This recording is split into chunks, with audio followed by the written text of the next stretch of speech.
Bonjour à tous, je suis très heureuse de vous retrouver pour que l'on parle gourmandise puisqu'aujourd'hui on va réaliser une tarte sucrée ensemble.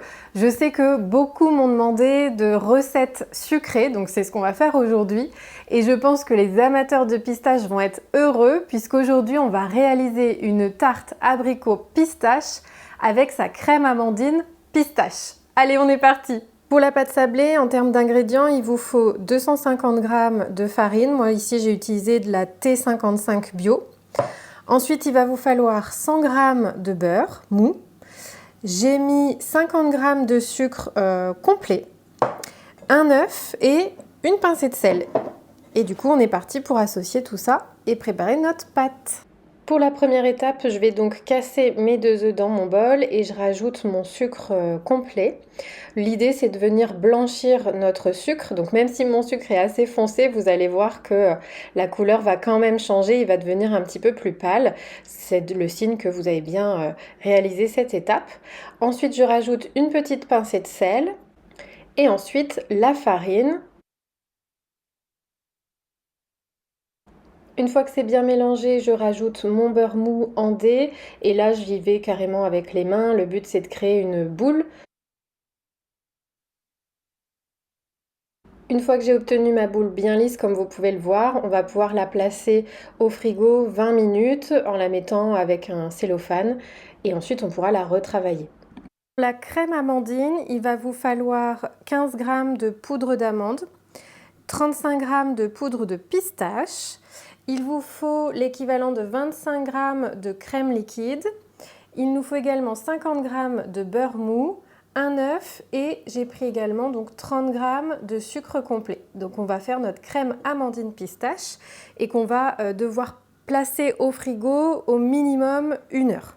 Dans un premier temps, je mélange donc ma poudre de pistache, poudre d'amande, sucre et mon beurre mou pour que ça devienne une texture un petit peu plus homogène et lisse. Ensuite, je peux rajouter mon œuf. Et en dernière étape, je rajoute ma crème liquide. Et comme la préparation n'est pas assez verte à mon goût, parce que j'ai mis de la pistache, j'aurais voulu quelque chose de beaucoup plus prononcé en termes de vert, quoique à la caméra ça va à peu près, je vais rajouter de la pâte verte de pistache dans ma préparation. Là je pense que je vais en mettre une bonne cuillère à soupe et je vais voir ce que ça donne. Comme j'ai réduit la quantité de sucre et que ça c'est déjà un peu sucré, ça devrait aller en termes d'équilibre proportion sucre. Voilà, c'est déjà beaucoup mieux. Et je place au frigo le temps de m'occuper de ma pâte, puisque maintenant on va pouvoir étaler et former notre pâte à tarte.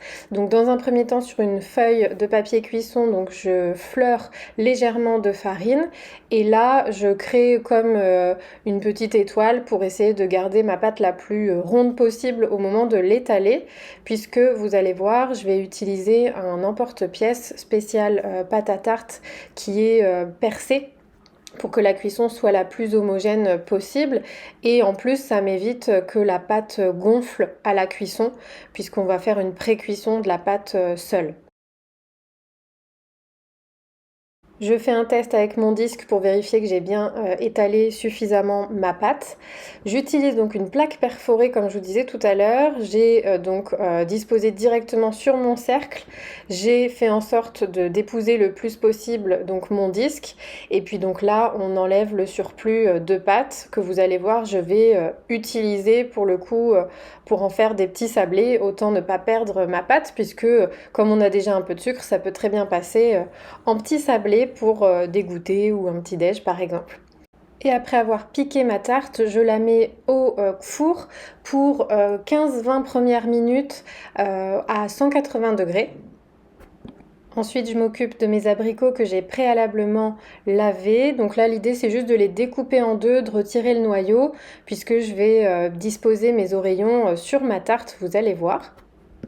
Ma tarte sortie du four, vous voyez qu'elle est juste bien cuite pour cette première cuisson. Donc là, on va pouvoir rajouter notre crème amandine pistache qui a bien refroidi. Là, je l'étale pour que ce soit le plus homogène possible.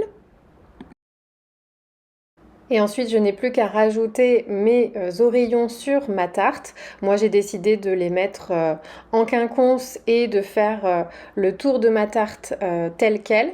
Et puis, juste pour le milieu, finalement, je me suis rendu compte que mes abricots étaient un peu trop gros. Donc, ce que j'ai fait, c'est j'ai recoupé en quart pour pouvoir avoir quelque chose de sympa. Là, encore une fois, l'idée, c'est de s'amuser et de faire la décoration que l'on veut avec ces fruits. Une fois qu'on a obtenu la disposition que l'on voulait, on peut replacer la tarte donc 15 à 20 minutes au four, toujours à 180 degrés. Et voilà, c'est terminé. Elle fume encore, vous voyez. Dommage que je ne puisse pas vous partager encore une fois les odeurs. Ça sent vraiment bon, la pistache et l'abricot. Et pour terminer, j'ai décidé de mettre dans les petits interstices qu'il me reste des pistaches entières. Et franchement, ça fait le petit plus et ça rajoute un peu de croquant. Vous connaissez désormais ma recette de pâte à tarte sucrée maison. J'espère que vous allez tenter sa réalisation et l'utiliser pour d'autres préparations. En tout cas, moi à la maison, à chaque fois que je la réalise, je n'ai de cesse d'avoir des retours de mes proches ultra positifs. Donc, je compte sur vous pour essayer cette recette. Et en attendant la prochaine vidéo, je vous souhaite de prendre soin de vous, de votre santé, de votre bien-être. À bientôt!